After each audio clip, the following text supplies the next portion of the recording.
E aí pessoal, tudo bem? Bem-vindos ao canal Coleção Paralela. Sou o Rodrigo. Este é o mestre do terror, inabalável guardião deste canal. E a gente vai falar de uma publicaçãozinha da Culturama. E se vamos falar da Culturama, como normalmente acontece, aliás, em se tratando desse canal, como sempre acontece, vai ser quadrinho Disney. Eu sei que a Culturama tem alguns outros tipos de publicação, aí, alguns livros. Eu, pelo menos, tenho visto alguns livros da Culturama. Não tenho informação, desconheço, né? Se além de quadrinhos Disney, a Culturama publica algum outro tipo de quadrinho. Na verdade, isso me ocorreu agora, mas eu sei que ela publica alguns livros e tal, alguma coisa de literatura. Mas aqui nesse canal, toda vez que a gente fala de Culturama, tá falando de quadrinhos Disney, e a gente vai falar deste quadrinho aqui, né, o Essencial do Zé Carioca celebrando seus 80 anos, né? Isso porque em 2022, deixa eu ver isso, e sim, ó, em 2022, né, o Zé Carioca estava completando 80 anos e a Culturama lançou esse materialzinho para celebrar essa data. Como o Zé Carioca foi um dos meus personagens prediletos da Disney durante muito tempo, até hoje mas durante muito tempo mesmo, ele foi de fato o meu personagem predileto, não tinha comparação com nenhum outro personagem. Eu ainda tenho até hoje muita simpatia por ele, e quando eu vi esse materialzinho dando sopa aí por um preço muito camarada, deixa eu tirar esse marcadorzinho de texto que tem aqui, ó. Mirza, sendo usada como marcador numa edição do Zé Carioca, mais contrastante impossível. Só o mestre do terror curte, né? Pois bem, quando eu vi esse materialzinho dando sopa e por um preço muito bom, né? Porque eu já comprei esse material literalmente como material de encalhe, na verdade. Tanto que, né, estamos no final de 2024, eu ainda estou gravando esse vídeo em 2024, né? Em dezembro de 2024. E eu agora é que estou falando dele, né?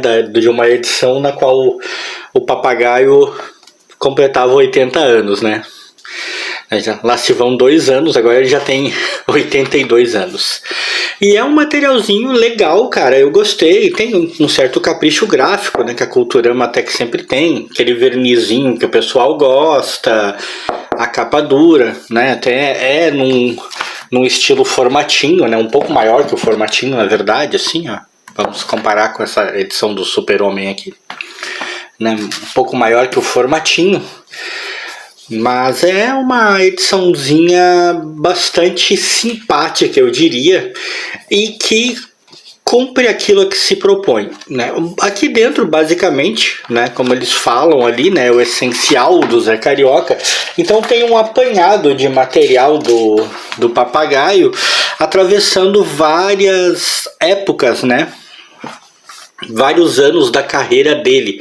Aí traz aqui, né, informações, tipo, né, quem fez o roteiro. Algumas vezes o roteiro nem pode ser identificado, autor desconhecido, quem fez os desenhos, primeira aparição disso, a capa original, né, algumas informações extras, e aqui, né, a primeira página como foi publicada na época e em que outros países essas histórias saíram. E ao longo da edição toda traz, né, sempre esse mesmo padrão, com muitas histórias assim. Eu reencontrei aqui histórias do Zé Carioca que eu já havia lido há muito tempo atrás e que eu gosto muito, uma em especial que eu gosto, e há muitas histórias inéditas. Essa, por exemplo, do Zé Carioca contra o goleiro Gastão, eu já havia lido, e se não me engano eu li ela num Disney Extra ou Disney Especial, alguma coisa assim, que abordava só o futebol, né, da Vila Churrupita. E tinha essa história em que o Zé Carioca enfrenta o Gastão, o goleiro Gastão. Eu, particularmente, acho um pouco estranho, na maioria das vezes, nem sempre, é uma coisa contrastante, mas na maioria das vezes eu acho um pouco estranho essas interações do Zé Carioca com determinados personagens da Disney. Tipo, ele interagindo com o Gastão eu achei estranho, mas, né, há de se acostumar. O lado ruim desse Zé Carioca essencial, por assim dizer, é que, pelo menos para mim, a escolha das histórias muitas vezes passa uma certa sensação de aleatoriedade.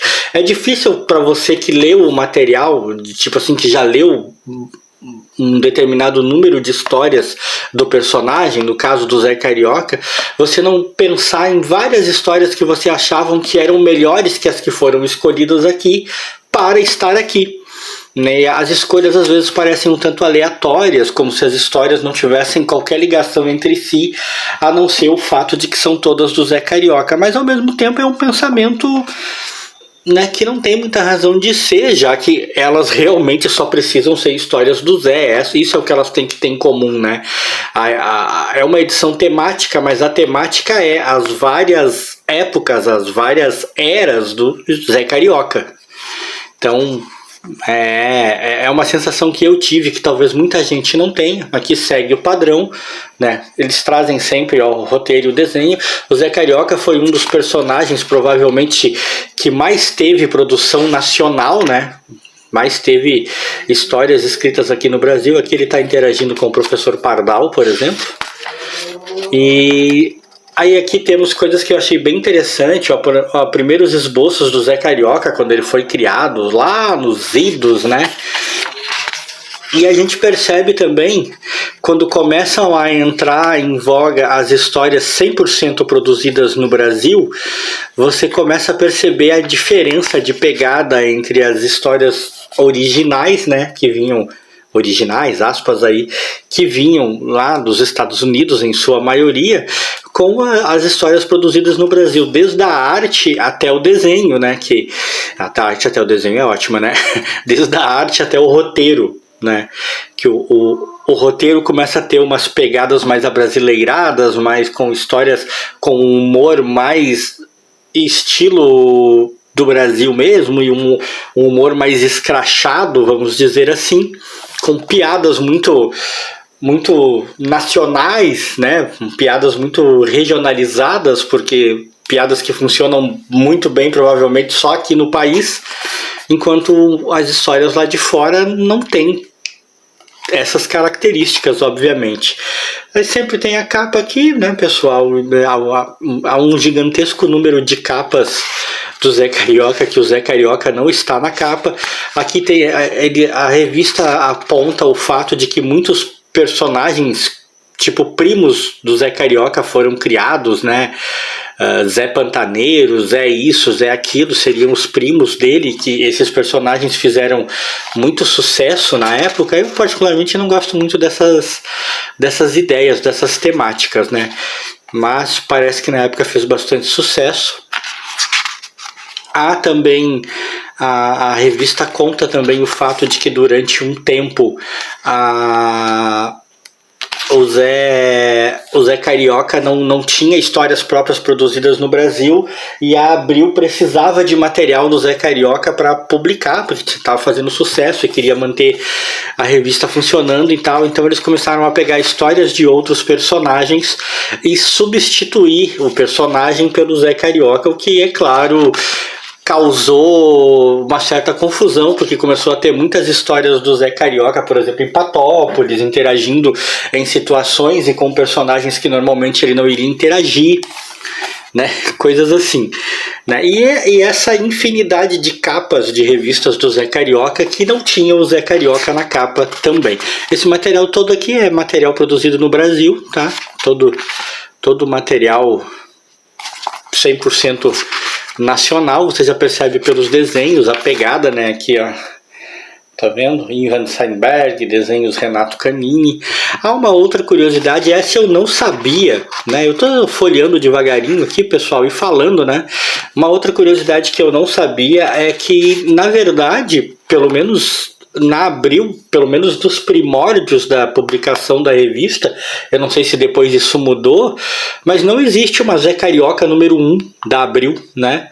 O que a Abril fez foi, durante um tempo, ela começar a postar o Zé Carioca na mesma pegada, na mesma linha do Pato Donald. Tipo, lá pelas tantas, eles começaram a dar os números ímpares da revista do Pato Donald para o Zé Carioca e os números pares para o Pato Donald. Então, todos os números pares eram Pato Donald e todos os números ímpares eram Zé Carioca.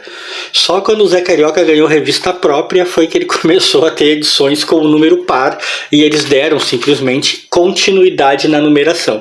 Eu achei isso bem louco, fiquei me perguntando por que fazer uma coisa dessas, porque de cara não tentar dar uma revista própria para ele. O que aconteceu? Ficaram com medo de lançar uma revista própria e ela naufragar, e só quiseram lançar quando tiveram certeza que ia dar certo? Provavelmente é isso, mas é extremamente curioso, é o tipo de coisa que eu acho que só Abril faria, né? Aí aqui tem capas do início da produção brasileira da Disney, né? Principalmente do Zé Carioca, né? E tem o Zé Pelé. Essa história é uma das histórias que eu falo que eu já tinha lido, e é a que eu li naquele especial de futebol do Zé Carioca. É uma história que eu gosto muito, né? O Zé coloca chuteiras apertadas e vira um craque porque ele não consegue caminhar direito, aí parece que ele tá driblando todo mundo. Aqui tem a capa da edição de estreia do Zé Carioca, né? Quando finalmente saiu uma publicação dele, né? Muito, muito legal, ó. Mais capas na qual ele não era protagonista, e por aí vai, minha gente. Essa história aqui dos lambões eu também já havia lido, né? Uma história que eu gosto. Tem sempre uma seleção de capas. Tem o surgimento da Nagozega, né? A Associação Nacional dos Cobradores do Zé. Mais capas que não tem o Zé Carioca. Participação de um dos infindáveis primos dele, né? Depois vai indo para a era um pouco mais moderna do personagem, a apresentação de personagens secundários como o Zé Galo, que depois se tornaria mais conhecido, a interação dele com o Urtigão, que rendeu uma certa série com 5 ou 6 edições, pelo que eu vi aqui, né? Depois se chega na fase mais moderna do personagem, aí já sendo publicado pela Culturama, inclusive com sua revista, né, com sua história de estreia, na qual ele volta a aparecer, que é a volta do Zé Carioca, né, com produção nacional também, né? Cadê? Vamos... Aqui, ó, Volta Zé Volta, com produção nacional do Paulo Máfia, no argumento, roteiro do Arthur Faria Júnior e desenhos do Moacir Rodrigues Soares. Isso já pela Culturama. Depois há uma grande seleção de capas mostrando edições especiais do Papagaio, que eu não vou, né, me deter em todas. E, claro, há uma pequena galeria com artes feitas por, né, artistas conceituados envolvendo o Papagaio. Enfim, né? Em 2022, o Zé Carioca fazia 80 anos. A Culturama lançou esse material que não chega a ser pomposo, não chega a ser mega especial, é até bastante despretensioso, é até bastante simples, né, o material. Não tem assim nada demais, não é um material super luxuoso nem nada assim, mas que vem a contento. Eu achei que foi uma boa sacada, que foi bem legalzinho, que com certeza cumpre o seu propósito. Como eu falei, volto a repetir, aquela sensação meio de aleatoriedade que eu tive das histórias ficarem um tanto aleatórias é muito coisa minha, e eu mesmo admito que não dá pra fazer tanto sentido, né? Afinal de contas, isso aqui não é um Disney especial, né? Que em todas as histórias tem o mesmo tema. Aqui o tema central é Zé Carioca e suas diversas aparições ao longo desses 80 anos que ele estava fazendo, né? Mas mesmo com essa sensação, eu adorei, achei que valeu muito a pena, fiquei muito feliz por ter pago baratinho na edição. E é claro que ela merecia um vídeo aqui no canal. Alguém aí comprou essa edição também? Alguém aí conhece? Leu? O que achou? Gostou? Pode falar aí pra gente, deixar aí nos comentários. Eu vou curtir como sempre. E desse vídeo, se você gostou desde já deixa aquele like aí pra mim e pro Mestre do Terror.